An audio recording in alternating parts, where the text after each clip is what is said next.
Section में आते हैं कंफ्यूजिंग वर्ब के। रिमेंबर, आप जो वर्ब्स पढ़ते हो तो मेन वर्ब हमेशा आपको याद करना पड़ता है और मेन वर्ब के सारे फॉर्म्स आपको एकदम बिल्कुल पक्के याद होने चाहिए, क्योंकि आप जो मेन वर्ब्स याद कर रहे हो ना, वो दो तरह के मेन वर्ब्स याद कर रहे हो। एक है रेगुलर वर्ब्स, एक है इररेगुलर वर्ब्स। रेगुलर वर्ब्स आसान इसीलिए है क्योंकि सारे रेगुलर वर्ब्स में सेकेंड फॉर्म थर्ड फॉर्म बनाना है। आराम से खाली ईडी ईडी लगाते चले जाओ, सेकेंड फॉर्म का थर्ड फॉर्म, फर्स्ट फॉर्म का सेकेंड फॉर्म और थर्ड फॉर्म बन जाएगा। परेशानी तब होती है जब हम इररेगुलर वर्ब्स में आते हैं, जिनमें गो वेंट गॉन, सी सॉ सीन, है ना, या फिर पुट पुट पुट, तीनों सेम फॉर्म्स हो जाते हैं या तीनों अलग हो जाते हैं। कभी कभी दो सेम होता है, जैसे सिट सैट सैट। लेकिन इसमें अगर उलझ रहे हो तब तो आपको और प्रॉब्लम होगा, क्योंकि उसके बाद जो आता है सेक्शन, वो पोर्शन उन वर्ब्स का है जिन वर्ब्स के फॉर्म्स में ही हम कंफ्यूज कर जाते हैं, है ना। और उसके बाद हम मिस्टेक करते हैं। हम ऐसे ही फॉर्म्स ऑफ वर्ब्स में पांच पांच वर्ब्स के ऐसे जोड़े करेंगे जिनमें हम कंफ्यूज करते हैं, और उसके बाद मैं उनका इस्तेमाल सिखाऊंगी सेंटेंस में। लेकिन आपको तो तीनों फॉर्म्स याद करने हैं, यानी टेंस शुरू होने से पहले ही हम टेंस का थोड़ा सा एक झलक देखते जाएंगे, क्योंकि जो सेंटेंसेस होंगे उसमें तो आप जो वर्ब के फॉर्म भरोगे तो टेंस के अकॉर्डिंग ही तो सोच के भरोगे ना। ठीक है, आइए कंफ्यूजिंग वर्ब, और वो कंफ्यूजिंग वर्ब में सबसे पहले आप ये तीन वर्ब्स को देखो। आपका क्लास नोट्स में जाओगे तो क्लास नोट्स में आपको ये मिलेगा,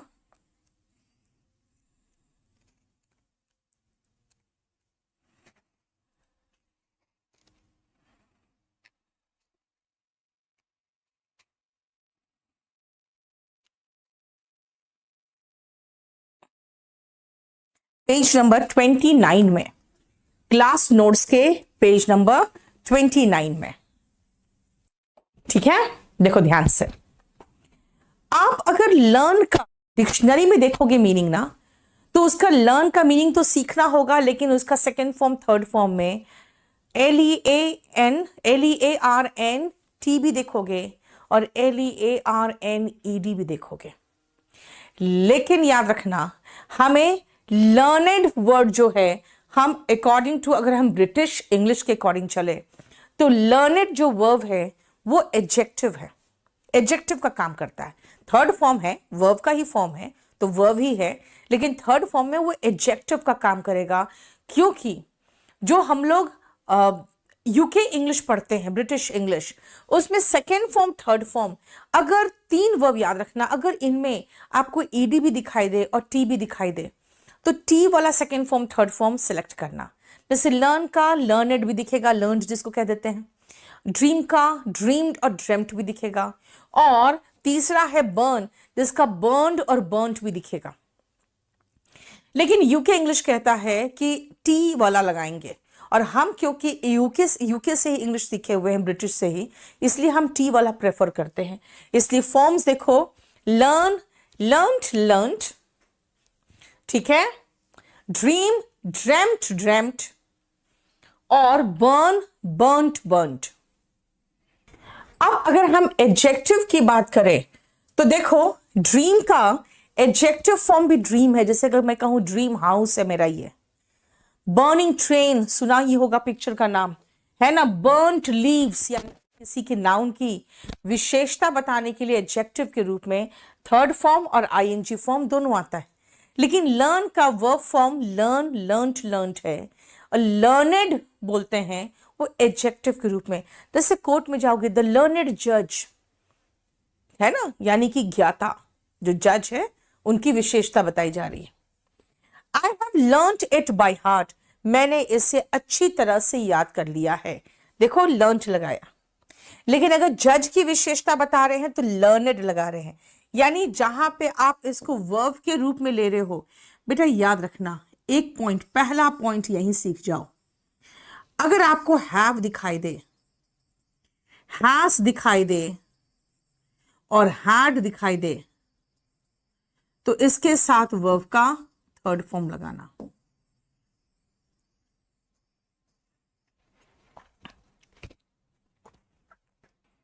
ठीक है, हैज, हैव, हैड के साथ वर्ब का थर्ड फॉर्म होता है। इसलिए देखो पहला पॉइंट में ही हमने वो सिखा दिया। और किसी भी नाउन के बारे में जानकारी देने के लिए अगर कोई वर्ड आ रहा है वो एडजेक्टिव होता है। एडजेक्टिव के प्लेस पे अगर हम वर्ब लगा रहे हैं तो देखो थर्ड फॉर्म लिया, लर्नड जज। बर्न्ट लीव्स, ये बताता है कि ऑलरेडी बर्न हो चुका, बर्न ऑलरेडी हो चुका, बर्न्ट लीव्स। नहीं तो अभी भी जल रहा होता तो कहते हैं बर्निंग लीव्स, है ना। और ड्रीम हाउस, देखो मेरे सपनों का घर। ये है आपका फर्स्ट पेज, देखो ध्यान से। नेक्स्ट आओ, पेज नंबर ये 29 से शुरू हो रहा है। अब आओ कंप्लीट और फिनिश।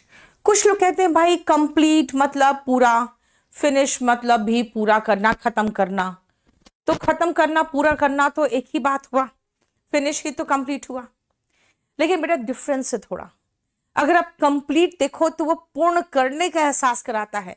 फिनिश का मतलब खत्म करने का, तो कई बार खत्म करना मतलब पूरा करना होता है, लेकिन कई बार उसका मीनिंग बिल्कुल डिफरेंट निकल जाता है, यानी कि एकदम खत्म कर देना।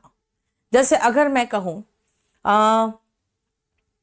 कोई व्यक्ति शादी के बाद कहता है आई एम कंप्लीट नाउ, यानी कि अब मेरी जीवन साथी आ गई है, अब मैं पूरा अपने आप को पूर्ण महसूस कर रहा हूं, आई एम कंप्लीट नाउ। लेकिन अगर कोई व्यक्ति का बिजनेस वगैरह डूब जाए, कहेगा आई एम फिनिश्ड नाउ, मतलब मैं बर्बाद हो गया। फिनिश बर्बाद करने के भी सेंस में आता है। इसी पे बहुत अच्छा एक ग्रामेरियन ने एक सेंटेंस कहा था, बहुत मजेदार सेंटेंस था, 3 सेंटेंसेस कहा था उन्होंने कि if you marry the right women you are complete. अगर आप सही महिला से शादी करते हो तो आप कंप्लीट हो, कंप्लीट महसूस करते हो ना। If you marry the wrong women you are finished. अगर गलत लड़की से शादी हो गई तो बर्बाद हो जाते हो। If you marry the wrong women you are finished. और तीसरा सबसे मजेदार था, if the right women catches you with the wrong women you are completely finished. और अगर सही महिला, मतलब जिससे आपकी शादी हो चुकी है, catches you with the wrong women, यानी कि आपकी शादी के बाद जो गर्लफ्रेंड बनाए हुए घूम रहे हो, तब तो पूरी तरह से बर्बाद हो जाओगे। देखो कंप्लीटली फिनिश्ड, कितना अच्छा से कंप्लीटली को एडवर्ब के रूप में इस्तेमाल करके फिनिश्ड की विशेषता बताया है ना। इसीलिए आओ, he is dash and bankrupt now. Bankrupt का मतलब होता है दिवालिया, जिसका सिनोनिम है इंसॉल्वेंट, दिवालिया। जब बैंक किसी को दिवालिया घोषित कर देता है तो बिल्कुल बर्बाद हो चुका होता है। He is finished and bankrupt now. I have dash the work, इसमें तो दोनों आ सकता है, हैव के बाद हमें थर्ड फॉर्म चाहिए। I have completed the work, I have finished the work, दोनों हो सकता था, है ना। A woman feels complete after becoming a mother. एक महिला कंप्लीट फील करती है मां बनने के बाद। देखो ध्यान से, क्लियर। अब चलते हैं हम बाकी कंफ्यूजिंग वर्ब को डिटेल में देखते हैं। चलो देखो ध्यान से। सबसे पहले मैंने आपको जो फर्स्ट वर्ड बताया है वो है बिड। बिड का तीनों फॉर्म बिड, बिड, बिड, है ना। चलो, बिड, बिड, बिड का मतलब होता है बोली लगाना, जैसे कि नीलामी में बोली लगाई जाती है। बिड, बेड, बिडन होता है किसी को ऑर्डर करना यानी आदेश करना, या फिर जैसे गुड नाइट या गुड बाय अगर हम बिड करते हैं ना, तो आखिरी बिड का हम इस्तेमाल जो करते हैं, जो बोलते हैं, तो वो होता है जब हम किसी को ग्रीट कर रहे हो, ठीक है ना, अभिवादन करना जिसको कहते हैं। हैंग, हंग, हंग, कोई चीज ऐसे टांगना हुआ, हैंग, हंग, हंग। और हैंग, हैंग्ड, हैंग्ड अगर है तो इसका मतलब है फांसी पे चढ़ाना। देखो कंफ्यूजिंग है ना। लाई का लाइड लाइड होगा तो इसका मतलब होगा झूठ बोलना। लाई ले लेन इसका मतलब लेटना। और लेड लेड लेड इसका मतलब होता है जैसे कोई चीज हॉरिजॉन्टली रखना, देना जैसे अंडा देने की क्रिया हुई, प्राण जैसे न्योछावर करते हैं यानी न्योछावर करना, ये होता है lay laid laid. Rend rent rent एकदम चीरते हुए निकलना, तार तार करना, टुकड़े टुकड़े करना, ऐसा। रेंट बेटा नाउन में रेंट का मतलब क्या होता है? नाउन में रेंट का मतलब किराया होता है, तो वर्ब में रेंट का मतलब किराए पे चढ़ाना हुआ। Rent rented rented. Fall fail fallen गिरना। फेल फेल्ड फेल्ड गिराना। ठीक है, चलो देखो कंफ्यूजिंग है ना। बिड का अगर तीनों फॉर्म सेम है तो जैसे नीलामी में बोली लगाते हैं ना, उसकी बात हो रही है। और एक जो बिड बेड बिडन है, ये आदेश देना या अभिवादन करना, यानी ऑर्डर करना या किसी को ग्रीट करने की बात होती है। स्पेशली जो लास्ट ग्रीटिंग होता है ना, गुड नाइट या गुड बाय, उसकी बात हो रही है। अब जो मैंने अभी आपको पढ़ाया बस उसी पर बेस्ड ये क्वेश्चंस है। आप कम से कम सही वर्ब तो लगा देना, उसके फॉर्म्स तो मैं बता दूंगी।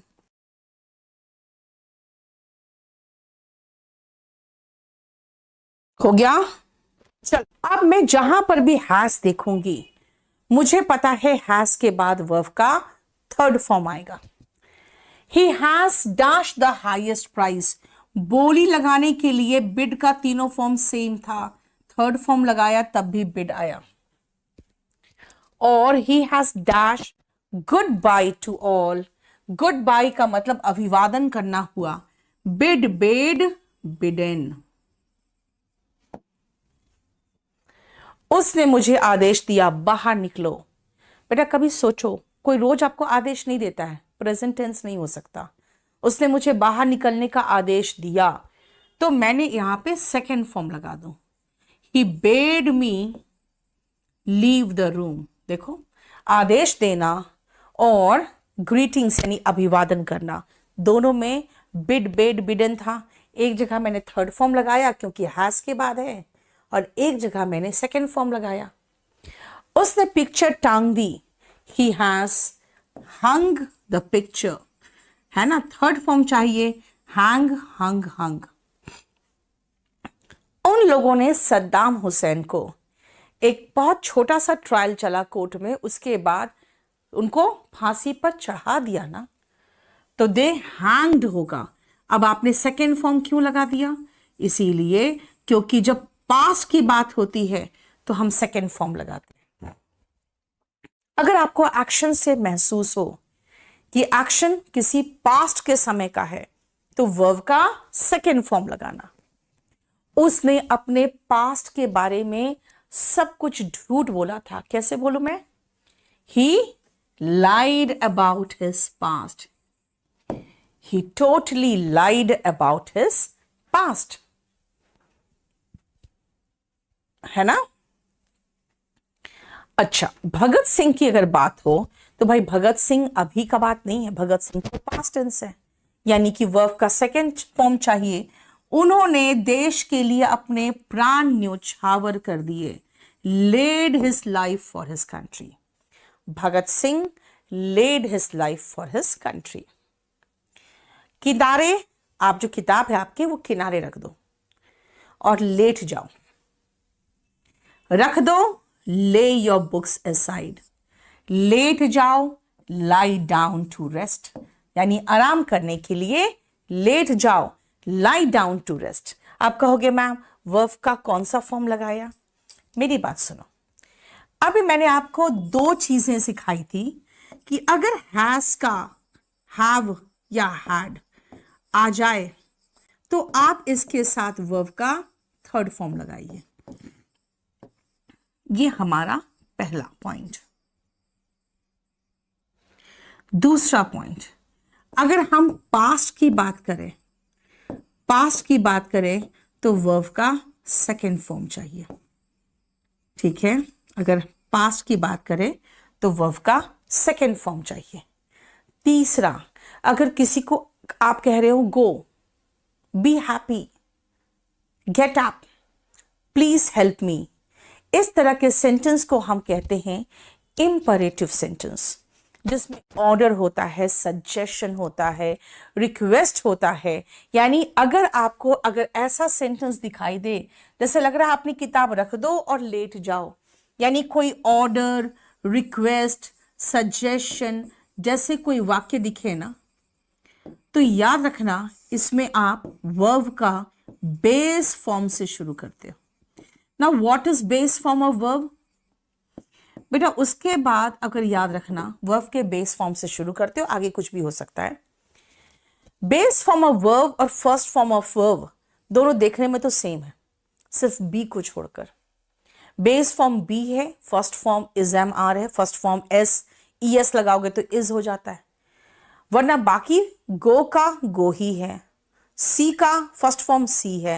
यानी बेस फॉर्म फर्स्ट फॉर्म में ज्यादा कंफ्यूजन अभी मत करो, वो मैं आपको डिटेल में कराऊंगी, है ना। अब आओ, ही हैज डैश द हाउस, उसने अपनी मकान को किराए पे चढ़ा दिया है। He has rented the house. देखो ध्यान से, ये है तो वर्ब के फॉर्म्स, लेकिन इसके क्वेश्चंस आपको कई बार आप देखोगे कि आपको वोकैब में भी देता है। अभी बहुत सारे वर्ब्स आएंगे ऐसे जो वोकैबलरी वाले होंगे। उसके चीखों ने रात के सन्नाटे को चीरते हुए निकल गए, है ना। उसकी चीखें रात के सन्नाटे को चीरती हुई निकली, यानी कि चीरता हुआ। रेंड, रेंड, रेंड का सेकेंड फॉर्म था रेंट, है ना। चीरती हुई निकली। आप कहोगे मैम रोज चीखती है वो, तो फिर क्राइस आप चाहो तो रेंड भी लगा सकते हो, फर्स्ट फॉर्म भी लगा सकते हो, फर्स्ट फॉर्म भी लगा सकते हो कि रोज उसकी चीखें सुनाई पड़ती है। He dashed down and sprained, देखो बेटा ये सेकेंड फॉर्म है, तो ये भी सेकेंड फॉर्म होगा, क्योंकि सेंटेंस अगर पास्ट में है तो पूरी बातें तो पास्ट में चलेगी ना। sprained his ankle का मतलब टखने में मोच आ गया, है ना। तो फॉल का सेकेंड फॉर्म फेल होगा, क्योंकि बंदा गिरेगा तभी तो टखने पे मोच आएगा। और एक कहावत है, small strokes fell great oaks. याद रखना ये बंदा गिर गया, ये वर्ब का सेकेंड फॉर्म है। छोटे छोटे प्रहार बड़े बड़े ओक के ट्री को गिरा देते हैं, ये वर्ब का फर्स्ट फॉर्म है। छोटे छोटे प्रहार बड़े बड़े ओक के ट्री को गिरा देते हैं, ठीक है। देखो बेटा, सी सॉ सीन, देखना। सी का सेकेंड फॉर्म जो सॉ है, जरा देखो तो सॉ, है ना। ये सॉ खुद ही अपने आप में एक वर्ब भी है, क्योंकि सॉ का मतलब आरी होता है, तो आरी से काटना हो गया, यानी ये सेकेंड फॉर्म है और यहां ये फर्स्ट फॉर्म है। यही तो गड़बड़ हो जाता है कई बार, है ना। नेक्स्ट आओ, इसको बेटा कभी स्यू मत बोलना, इस सो है। सिलना को स्यू नहीं होता है, और स्विंग मशीन नहीं होता है, सोइंग मशीन। और सो, ये भी सो, ये भी सो। सो, सोड, सोड। और एक और फॉर्म है सोन, ये हुआ सिलना। बीज वगैरह का बोना, सो, सोड, सोड। और केस जब करते हैं ना, कहते हैं ना आई विल स्यू यू, वही ये स्यू है। इसका मतलब है केस करना किसी पर। ग्राइंड, ग्राउंड, ग्राउंड, पीसना।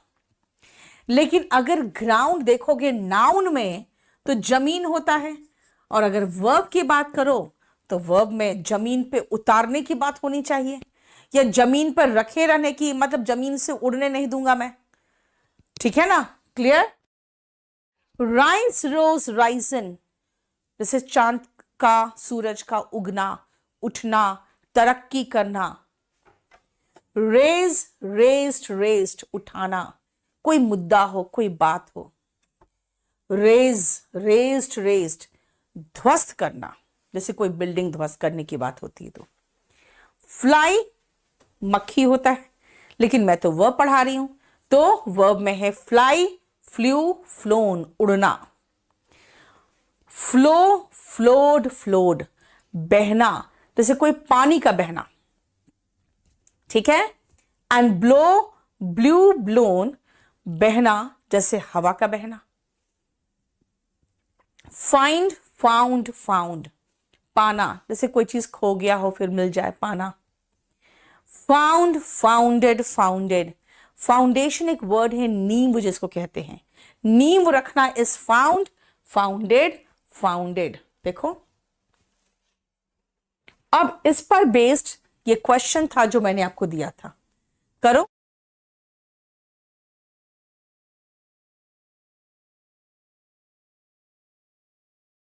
I have seen this movie, have के बाद हमें वर्ब का थर्ड फॉर्म चाहिए।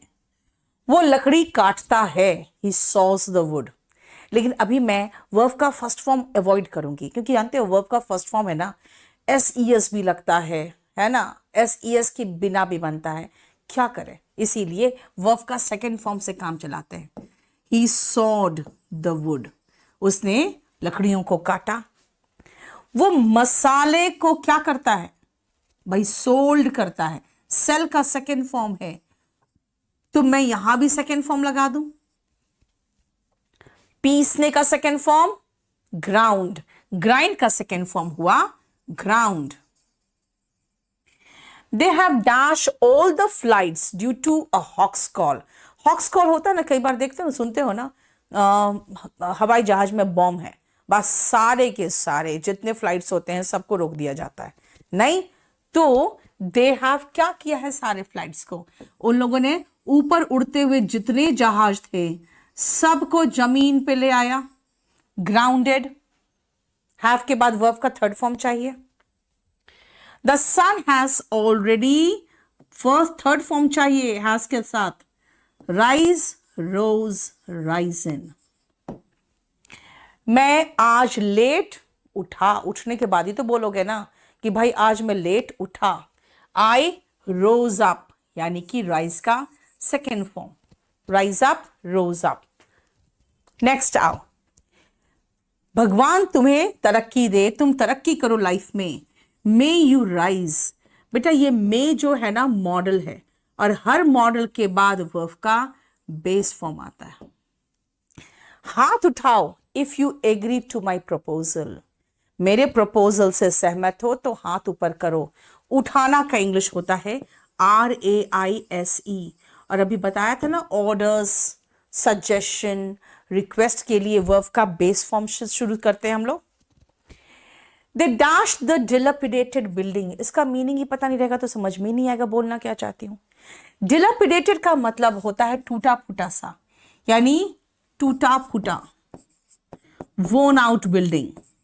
अब टूटे फूटे से मकान को उन लोगों ने क्या किया, उन लोगों ने गिरा दिया। वो गिरा देते हैं, गिरा देते हैं तो रेज, गिरा दिया तो नहीं सॉरी, गिरा देते हैं तो RAZE, और गिरा दिया तो रेज्ड।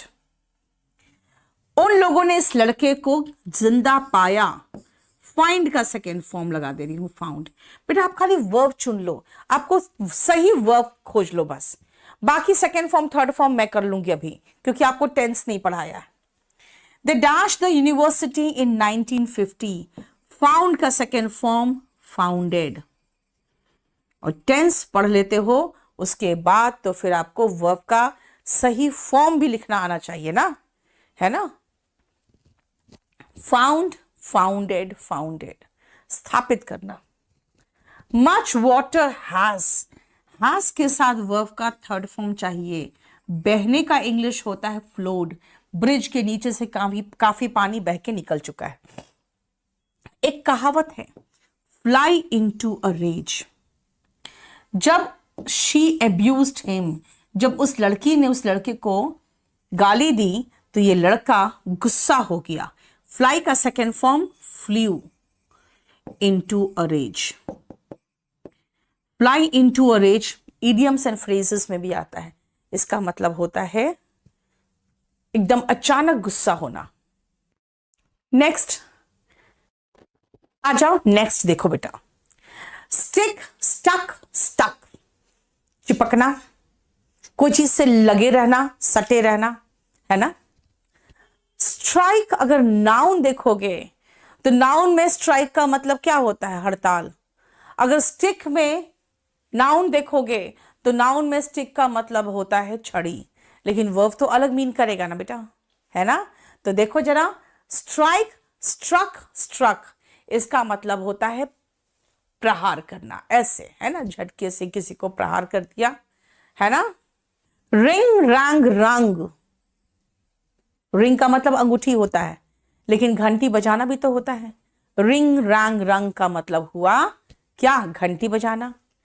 लेकिन नेक्स्ट देखो है रिंग, बेटा रंग नहीं है, फिर रिंग, रंग, रंग है ना। इसका मतलब क्या होता है, देखो यहां पे निचोड़ना, कैसे, ऐसे, कपड़े की तरह। स्विंग, स्वंग, स्वंग, स्विंग का मतलब होता है झूला, तो झूलना भी होता है स्विंग, स्वंग, स्वंग। लेकिन एक और वर्ड है स्विंग इनटू एक्शन, ये एक इडियम के रूप में आता है, जिसका मतलब होता है कि हरकत में आना, यानी एक्टिव हो जाना। बियर मत बोलना, it's bear, bore, born. Bear का मतलब होता है पैदा करना, बेयर, बोर, बॉर्न, पैदा करना। बेयर, बोर, बॉर्न, BORNE, बर्दाश्त करना। बेटा ये विंड नहीं है, विंड तो पवन होता है ना, जो हवा है, नाउन। यहां पे इसको विंड नहीं, इसको वाइंड कहेंगे। वाइंड मतलब ऐसे चाबी लगाना या कोई चीज घुमाना, ऐसे वाइंड, वाउंड, वाउंड। और अगर वाउंड बोल रहे हो तो चाबी लगाने का सेकंड फॉर्म है, लेकिन अगर वूंड बोल रहे हो तो वूंड का मतलब घाव होता है। वूंड का मतलब घाव, और घाव करना यानी जख्मी करना is wound, wounded, wounded. Forgo क्या है, छोड़ देना, त्याग देना, है ना। फॉरगो, फॉरवेंट, फॉरगॉन, क्योंकि गो, वेंट, गॉन होता है इसीलिए। लेकिन फोरगो बेटा FORE, कहीं पर भी आपको FORE दिखे तो समझ जाना के पहले,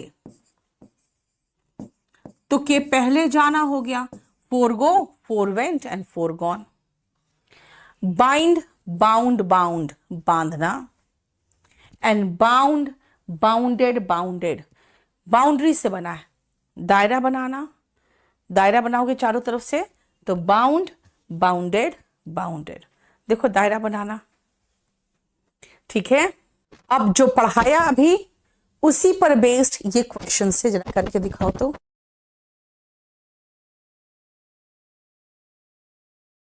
dash to your lane, stick to your lane, अपने लेन से चिपके रहो, दूसरे के लेन पे मत जाओ, अपने लेन पे चिपके रहो, stick to your lane. Dash the iron when it is hot, देखो सब में वर्ब का बेस फॉर्म लगा रही हूं मैं, क्योंकि आपको कह रही हूं अपने लेन में लगे रहो, यानी सजेशन दे रही हूं। आपको कह रही हूं कि जब एकदम सटीक समय हो तभी काम करो। एक कहावत है, strike the iron when it is hot, ठीक है। घंटी बजा दो, रिंग द बेल। लेकिन हैज है तो वर्ब का थर्ड फॉर्म आएगा। कपड़ों को उसने क्या किया, रिंग, रंग, रंग, निचोड़ दिया। अब एक और रूल याद रखना, टेंस में पढ़ोगे, इज, एम, आर के बाद अगर वर्ब का फॉर्म देख रहे हो तो एक्टिव वॉइस में V1 ING आता है। Mangoes are hanging from the branches, लेकिन कहोगे मैम हैंग तो पहले वाले में पढ़ाया था, इसमें तो हैंग तो था ही नहीं। कोई बात नहीं, are swinging from the branches, यानी कि झूल रहे हैं। Mangoes are swinging from the branches, देखो ध्यान से। द पुलिस, स्विंग का second form swung, the police swung into action, यानी हरकत में आ गई जैसे ही दंगा भड़का, when the riot broke out. He was dash in 1990, he was born in 1990. ये पैसिव वॉइस है, क्योंकि बेयर का मतलब होता है पैदा करना, यहां पैदा होने की बात है। याद रखना एक और बात, जब हम पैसिव वॉइस पढ़ाएंगे ना आपको, तो बी का कोई ना कोई फॉर्म जरूर आएगा, उसके बाद वर्ब का थर्ड फॉर्म आएगा, और ये स्ट्रक्चर होता है पैसिव वॉइस का। जरा देखो ध्यान से, यहां बी का सेकेंड फॉर्म वॉज आया है, और बॉर्न यानी पैदा किया नहीं है इसने, पैदा हुआ है। I have dash the pen with courage, हमें फिर हैव के बाद थर्ड फॉर्म चाहिए।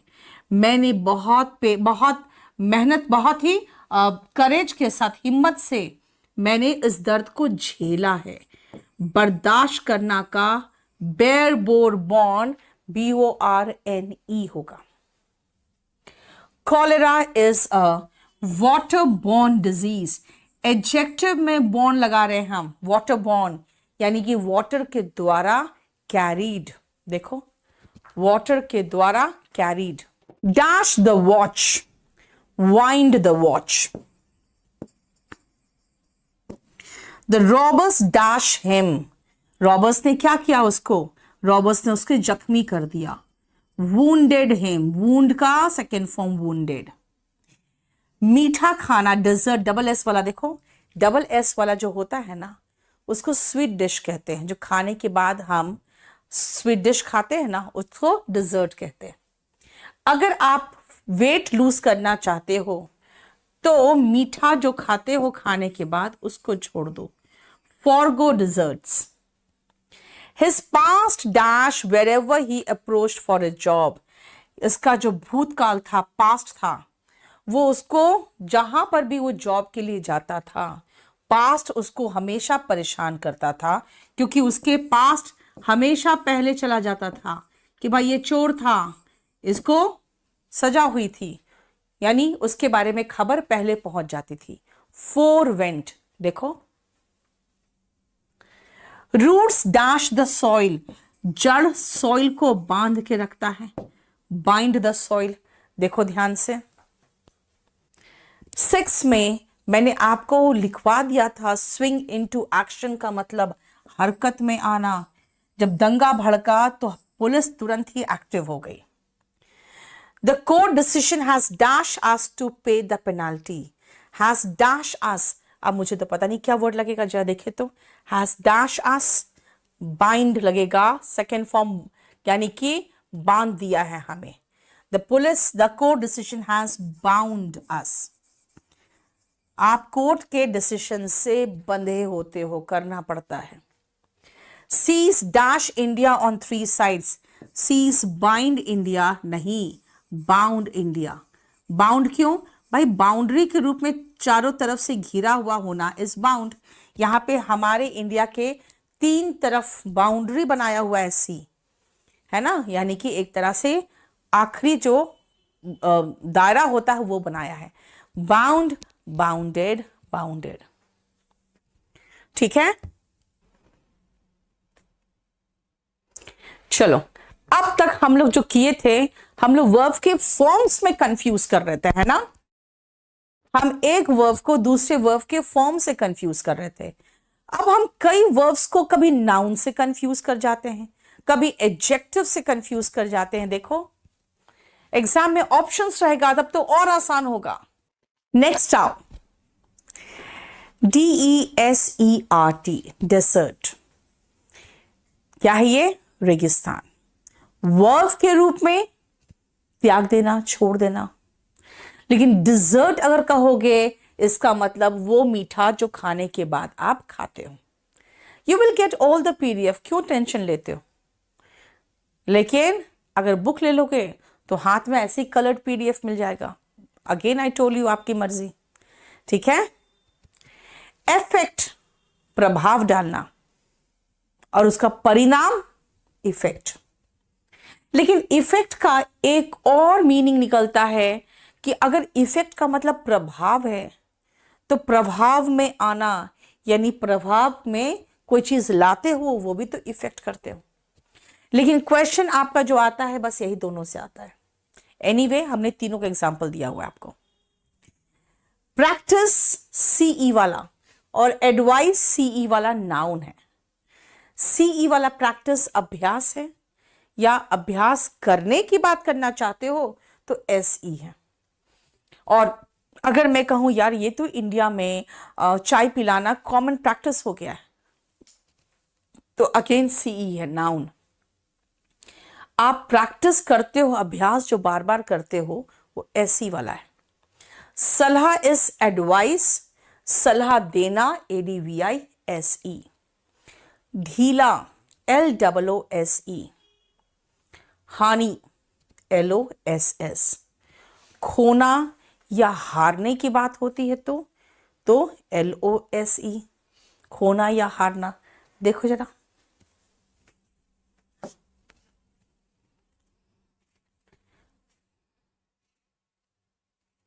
बनाओ, फटाफट करो, जितना पढ़ाया उनमें से ही ये करना है आपको।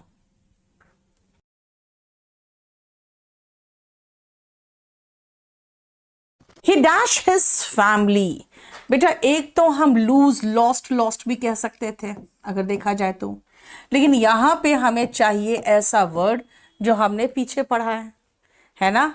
अगर हम पीछे देखें तो पीछे जो फैमिली से रिलेटेड वर्ड है, जो फैमिली में लगेगा, ठीक, वो इसमें से कौन है? लूज, लॉस्ट एंड छोड़ देना, ये दोनों हो सकता था।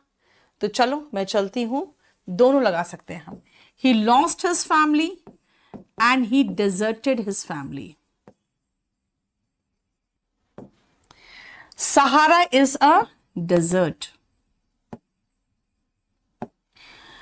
Skip dessert if you want to lose weight। देखो अभी कल कराया था ना, उसी को मिक्स करके करा दिया। बैड वेदर क्या करता है? बैड वेदर आपके हेल्थ पर असर करता है, और इफेक्ट लगा दो, मेरे लिए सफिशिएंट है इतना। टेंस के अकॉर्डिंग मुझे इफेक्ट्स लगाना पड़ता। सिंगुलर नाउन सिंगुलर वर्ब होता है, आपको नहीं पता छोड़ दो, आप खाली देखो सही वर्ब लगा पा रहे हो बस। एंड द इफेक्ट इज, जो इसका परिणाम होता है वो होता है खांसी जुकाम। कफ इज खांसी और जुकाम इज कोल्ड। लेकिन इफेक्ट का मैंने कहा था जनरली आता नहीं है वर्ब के फॉर्म में, लेकिन फिर भी आपको जानना चाहिए। दे सून इफेक्टेड, इफेक्टेड का मतलब होता है प्रभाव में लाना। They soon effected the STSC act as untouchability, यानी कि जो छुआछूत था वो एक कॉमन प्रैक्टिस बन गया था उस समय। Common practice, then it was a common practice. Practice का मतलब होता है चलन, चलन।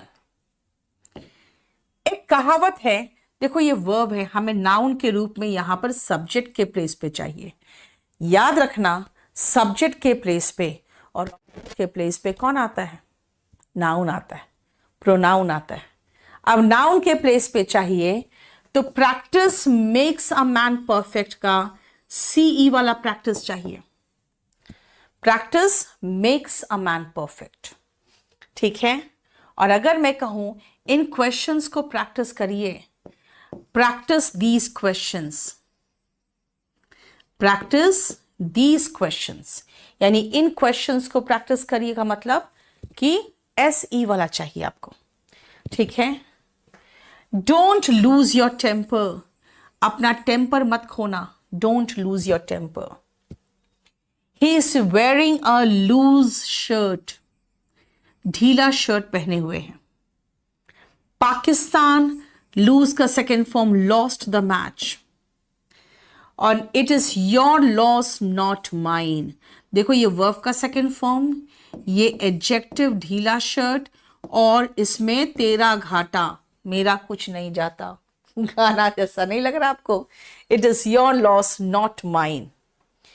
Don't dash me, don't advice me, do not के बाद वर्ब का फॉर्म चाहिए आपको, बेस फॉर्म। मुझे सलाह मत दो, वैसे ही इंपरेटिव सेंटेंस से आदेश निवेदन वाले। नेगेटिव है तो डू नॉट से स्टार्ट किया बस। और मुझे तुम्हारी सलाह चाहिए, I need your advice, noun के रूप में चाहिए तो सीई। कैसे पता ये नाउन है? बेटा याद रखना, your, his, her, my, your, ये सब क्या है? एडजेक्टिव है, इसके बाद नाउन चाहिए, इसीलिए यहां पे योर के कारण नाउन आया। 12 में कैसे पता चला वर्ब है? क्योंकि जब आदेश वाले वाक्य होते हैं तो वर्ब के बेस फॉर्म से शुरू होते हैं, और अगर नेगेटिव आदेश वाले होते हैं तो don't, imperative sentence, be happy, don't be sad. देखो वर्ब का बेस फॉर्म ही है। हो गया? चलो अब आप ये आज देखो, क्योंकि अभी हम लोग वर्ब के फॉर्म्स को पहले याद करेंगे और उसके साथ जो वर्ब्स के फॉर्म्स में हम कंफ्यूज कर रहे हैं उसको करेंगे। देखो फटाफट, वेयर, बेटा वियर मत बोलना, इट इज वेयर। वेयर मतलब पहनना, लेकिन पुट ऑन का मतलब भी पहनना होता है। तो बेटा वेयर का मतलब पहने हुए होना, अब पुट ऑन मतलब पहनना या लगाना, जैसे मेकअप लगाते हो, काजल लगाना, कपड़े पहनना, ये होता है पुट ऑन। स्टैंड, जैसे मैं खड़ी हूं, आई एम स्टैंडिंग, लेकिन टैक्सी स्टैंड होता है, साइकिल स्टैंड होता है, पेन स्टैंड होता है, यानी जहां पे वो चीज को रखा या खड़ा किया जाता है ना। बैठे से उठते हो तो स्टैंड अप। वॉन्डर भटकना, इधर उधर।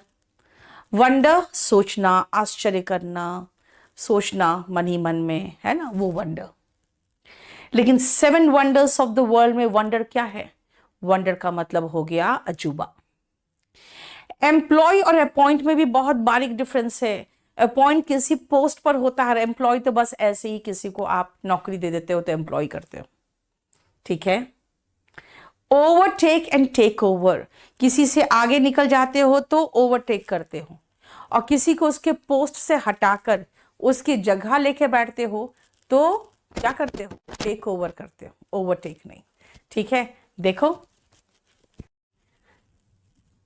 चलो सुनो, फ्रेजल वर्ब का मतलब होता है कि वर्ब का मतलब कुछ और होगा, प्रेपोजिशन का मतलब कुछ और होगा, दोनों मिलके कुछ और मीनिंग देता है।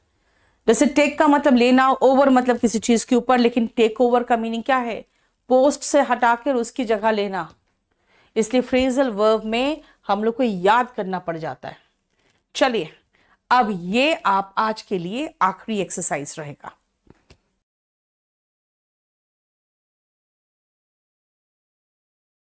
He is dash a sweater, यानी वो पहना हुआ है। बेटा बताया था ना, इज एम आर के बाद V1 ING आता है।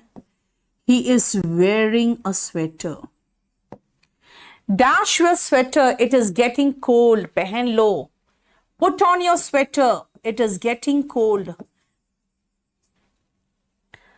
आप लोग सब लाइन में तो खड़े हैं लेकिन इधर उधर हो रहे हैं, एक लाइन में आ जाओ। स्टैंड इन अ क्यू, यानी क्योंकि पहले से खड़े हो आप। लेकिन यहां मैं कह रही हूं, तालियों के गड़गड़ाहट के बीच बहुत तारीफ हो रही थी। हैवी राउंड ऑफ अप्लॉज का मतलब तालियों के गड़गड़ाहट के बीच वो खड़ा हुआ। ही स्टैंड का second form stood, he stood up. कब? जब उसका नाम बुलाया गया और लोगों ने तालियों से इसका स्वागत किया। I dash what to cook, समझ में नहीं आ रहा क्या बनाऊं। I wonder what to cook, समझ में नहीं आया तो वंडर्ड लगा दिया। लेकिन वर्ब तो वंडर ही लगाओगे। रोज सुबह देखते हो अपनी माँ को परेशान रहती है, क्या बनाए क्या बनाए, बनाएगी वही जो उनको बनाना है, लेकिन 70 लोग से पूछेंगी। और ये उधर उधर भटका पानी के लिए। He wandered here and there in search of water. हम इस बॉयज के कॉलेज में महिलाओं को नौकरी पर नहीं रखते, तो कैसे बोले? वी डोंट एम्प्लॉय विमेन, नौकरी पे रखना इज एम्प्लॉय। लेकिन जो प्रिंसिपल है उसके सेक्रेटरी के रूप में उसे अपॉइंट किया गया। दे अपॉइंटेड, क्योंकि मैंने क्या कहा था, नियुक्ति करना इज अपॉइंट, और ऐसी नौकरी पे बहाली करना इज एम्प्लॉय। जल्द ही जेट एयरवेज ने अपने सारे कॉम्पिटिटर्स जिनसे उनका मुकाबला था उनको पीछे छोड़ता हुआ बन गया नंबर 1 एयरलाइंस, है ना, एयरवेज में। बिकेम मतलब सेकेंड फॉर्म, इसका मतलब ओवरटेक का सेकेंड फॉर्म चाहिए, ओवरटुक, आगे निकल गया। और जो नया सीईओ है वो जल्द ही अपने पदभार को संभालेगा। विल के साथ बेटा मॉडल है कैन, मॉडल है विल, उनके साथ वर्ब का बेस फॉर्म आता है टेक ओवर। देखो यहां तक कोई प्रॉब्लम है तो बताओ। बेटा सबसे पहले आप लोग पीडीएफ को सामने रखो, नहीं तो बुक को सामने रखो।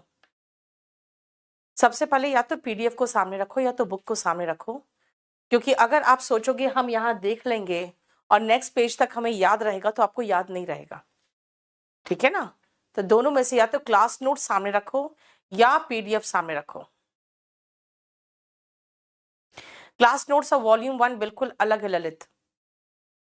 चलो सुनो, ब्रीड, जैसे कहते हैं ना ये कुत्ता मेरा बहुत अच्छे ब्रीड का है, कौन सा ब्रीड है पूछते हैं ना, नस्ल की बात होती है।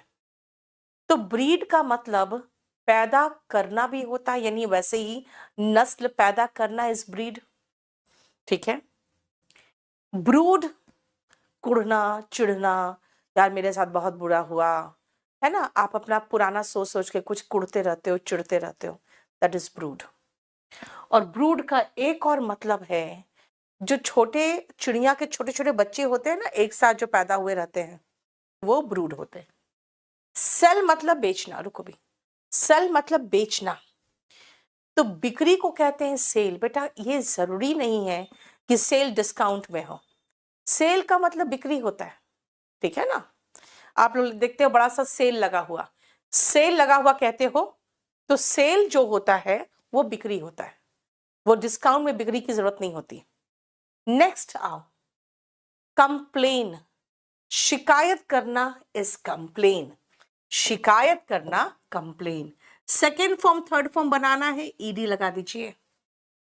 अगर आप टी लगा दोगे तो शिकायत पत्र बन जाएगा, टी लगा दोगे तो शिकायत पत्र बन जाएगा, ठीक है। एश्योर, तसल्ली देना, दिलासा देना, एश्योर।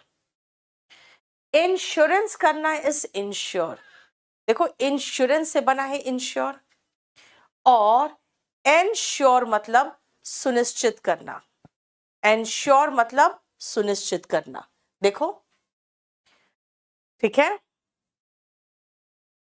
ये सारा बेटा वोकैबुलरी में आता है, हालांकि है तो वर्ब, लेकिन मैंने आपको क्या कहा है, अगर हम सारे वर्ब, सारे नाउन, सारे एडजेक्टिव्स पढ़ लें तब क्या बन जाएगा, वो पूरा कंप्लीट वोकैब तैयार हो जाता है लगभग, है ना। नेक्स्ट देखो, डिनाई, किसी बात की सच्चाई से खंडन करना। आप कहोगे नहीं ये सच नहीं है, तो आप डिनाई कर रहे हो गया। रिफ्यूज, मैं नहीं करूंगी, मैं नहीं बताऊंगी, रिफ्यूज कर दिया। लेकिन अगर आप किसी बात की सच्चाई से खंडन कर रहे हो और सबूत के साथ कर रहे हो, यानी कोर्ट में सबूत के साथ होता है, तो रिबट और रिफ्यूट होता है। डिक्लाइन कर दिया, अस्वीकार कर दिया, है ना। अस्वीकार करना डिक्लाइन, लेकिन पतन भी तो डिक्लाइन होता है, जैसे डिक्लाइन ऑफ मुगल एम्पायर। और डिक्लाइन का मतलब एक और होता है अस्वीकार करना। ब्रूड का मतलब बेटा एक होता है कुड़ना चिढ़ना, यार मेरे साथ बहुत बुरा हुआ, बहुत खराब हुआ, क्या करे क्या करे, तो मैं ब्रूड कर रही हूं, ठीक है, आई एम ब्रूडिंग। लेकिन ब्रूड का मतलब एक और होता है, जो अंडों से बच्चे निकलते हैं ना चिड़िया के, सारे जो छोटे छोटे बच्चे एक ही साथ जो निकलते हैं उनके झुंड को ब्रूड कहते हैं। देखो सबसे पहले इस पेज को अच्छे से देखो और याद रखना, अगर इसको आप सामने रखोगे तब इसके नेक्स्ट पेज वाला जो है ना वो अच्छे से बनेगा, नहीं तो प्रॉब्लम होगा आपको, ठीक है। चलो अब जरा देखो, बनाने की कोशिश करोगे, लेकिन वो पेज सामने रख के।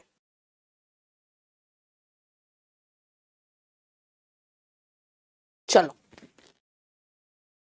अब देखो ध्यान से, अच्छे से समझना जो मैंने आपको समझाया था। The dog is of good breed, ये कुत्ता अच्छे नस्ल का है, ठीक है बेटा। ये एक प्रोवर्ब में आप पढ़ोगे इसको, फैमिलियरिटी ब्रीड्स कंटेम्प्ट, मतलब अगर जान पहचान है किसी से तो इससे अवहेलना या अवमानना बढ़ती है। मतलब समझते हो क्या है?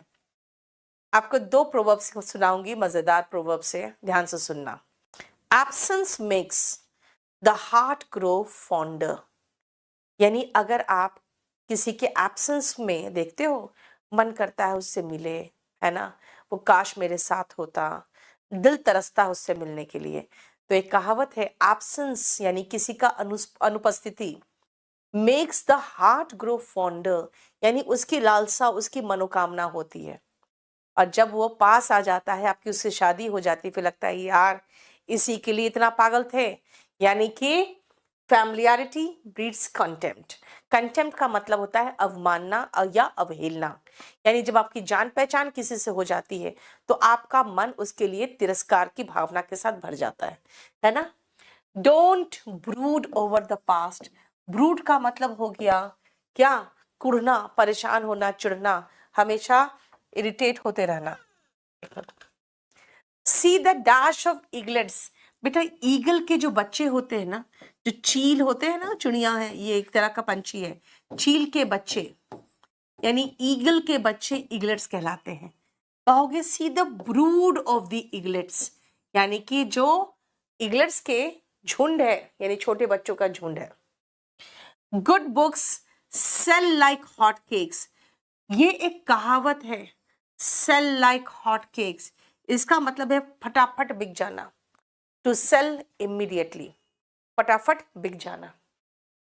अब मैं कह रही हूं जो वुलन क्लोथ्स का बिक्री है ना, उसकी बिक्री, the sale of woollen clothes dips in summer.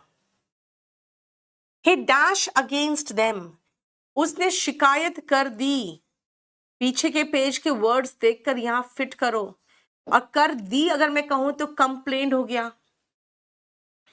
और अब मुझे आर्टिकल के बाद याद रखना एक बात, आर्टिकल के साथ नाउन आता है ना, तो यहां पे नाउन लगाए तो क्या होगा, कंप्लेंट, नाउन के रूप में कंप्लेंट, वर्ब के रूप में कंप्लेन, जिसमें ईडी लगाओगे, कंप्लेंट। मैंने सुनिश्चित किया, आई एनश्योर्ड, या आई एनश्योर्ड भी लिख सकते हैं, लेकिन क्योंकि यहां पे पास्ट टेंस है इसलिए मैंने पास्ट लगा दिया। मैंने उसे तसल्ली दिया, I assure you of your help, of my help, मैं तुम्हें तसल्ली या दिलासा देती हूं कि मैं तुम्हें क्या करूंगी, हेल्प करूंगी। ही dash his car against theft, ही इंश्योर्ड, उसने चोरी के अगेंस्ट अपना कार को इंश्योरेंस करवा लिया, एक्सीडेंट के अगेंस्ट भी। He dashed to have stolen my watch, उसने सीधा सीधा मना कर दिया कि मैंने कोई चोरी नहीं की है, उसने मुझे सहायता करने से मना कर दिया, मना कर दिया, तो मैं सेकंड फॉर्म यूज कर रही हूं, ठीक है। और हमारे जो प्रस्ताव थे उसने उसको अस्वीकार कर दिया, he declined। बेटा फॉर्म मत देखो, अब सिर्फ देखो वर्ब सही बैठ रहा है। उसका जो नाम था उसके गलत काम के कारण नीचे चला गया, डिक्लाइन कर गया, डिक्लाइंड। और उसने अच्छे सबूत के साथ, ठोस सबूत के साथ, तो बेटा रिफ्यूट करोगे या रिबट करोगे, सबूत के साथ करते हो तो रिफ्यूट और रिबट का इस्तेमाल होता है। चलो अब आ जाओ नेक्स्ट में, कॉम्प्लीमेंट, PLI वाला, कॉम्प्लीमेंट PLE वाला। PLE वाले से ऐसे याद रखो ना यार, आप लोग बहुत आराम से याद होगा, पता कैसे, PLE से बना है कंप्लीट, जो कंप्लीट करे वो कॉम्प्लीमेंट।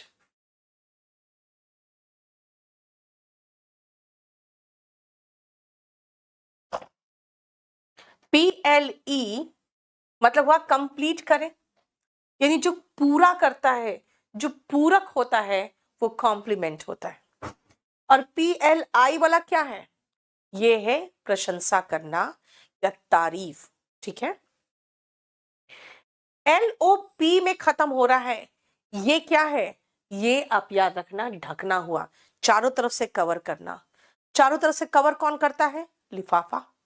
तो LOPE वाला लिफाफा हुआ, ठीक है। नेक्स्ट आओ, कंप्राइज, बनाना से बना होना। Comprise consist of, and comprise के बदले में कंटेन, तो कंटेन का मतलब के अंदर होना। याद रखना बेटा, consist of is equal to comprise, इसीलिए एक्टिव वॉइस में कंप्राइज के साथ ऑफ नहीं आता, क्वेश्चन आता है एग्जाम में। कंपोज बनाना, कंप्राइज से बना होना, कंप्राइज बनाना भी है, ठीक है। कंपोज होता है जैसे कोई चीज मिल के बना दिया, कोई चीज जैसे शब्दों को मिला के गीत बना दिया गया, वो, ठीक है। अवॉइड और शन का मतलब होता है से बचना, मीनिंग याद रखना है, अवॉइड और शन से बचना। और स्पर्न का मतलब होता है, जैसे देखते हो कभी कोई परेशान करता है तो थोड़ी देर तक आप इग्नोर करते हो उसको, है ना, यानी कि to ignore because he does not deserve your attention और लव, है ना, क्लियर। कैनवस और कैनवस ये बहुत इंपॉर्टेंट है। VAS वाला होता है मोटा कपड़ा, जिसके जूते बनते हैं, जिसका टेंट बनता है, ठीक है।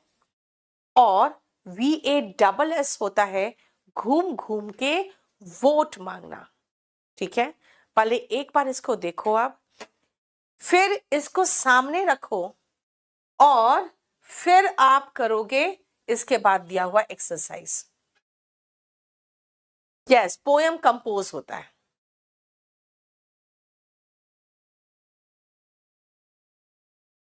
I dashed him on his success. उसके कामयाबी पर मैंने उसे शुभकामनाएं दी, मैंने उसकी तारीफ की, दोनों में से कुछ भी लगा दो, कॉम्प्लीमेंट आएगा। जब कोई सक्सेसफुल होता है बेटा, आप उसकी तारीफ करते हो। स्पर्न का मतलब होता है नजरअंदाज करना। देखते हो कई बार लड़कियों को लड़के पीछा करते हैं, वो कुछ बोलती नहीं, नजरअंदाज करती है, वही स्पर्न होता है। अब सुनो, सक्सेस पे आप किसी को कॉम्प्लीमेंट करते हो, लेकिन अगर मैं कहूं I extend my compliments, compliment मत लिखना, कॉम्प्लीमेंट्स लिखना। अब ये नाउन है, मैं अपनी शुभकामनाएं देती हूं। सुनो ध्यान से, कई लोग लिख देते हैं बेस्ट कॉम्प्लीमेंट्स।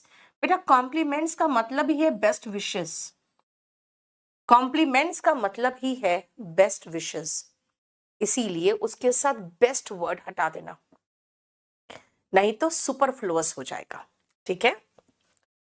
द कपल एक दूसरे को कंप्लीट करता है, कॉम्प्लीमेंट PLE वाला मतलब क्यों भाई, कहते हैं कि आप में जो गुण है और आपके हस्बैंड में जो गुण है, दोनों अगर सेम तरह का होगा तब तो फिर आपके पास बहुत सारे गुण होंगे जो नहीं रह जाएंगे, है ना, कोई भी बंदा में सब गुण तो नहीं होता। अगर आप मैनेजमेंट में बहुत अच्छे हो, आपके हस्बैंड पढ़ाने में बहुत अच्छे, तो आप दोनों मिलके बहुत अच्छा एक बिजनेस खड़ा कर सकते हो कोचिंग सेक्टर में, है ना। इसका मतलब क्या हुआ, आप एक दूसरे के पूरक हो। अब दोनों पढ़ाने में अच्छे हो तो दोनों पढ़ाते रहो, कोचिंग गई भाड़ में, मैनेजमेंट खराब हो जाएगा। इसका मतलब एक दूसरे का पूरक, जो आप में नहीं है वो पूरा कर रहा है कोई और, यानी कपल का मतलब वही तो हो गया हस्बैंड वाइफ। एटमॉस्फियर, ENVELOPS, अब S मत लगाओ तो भी चलेगा,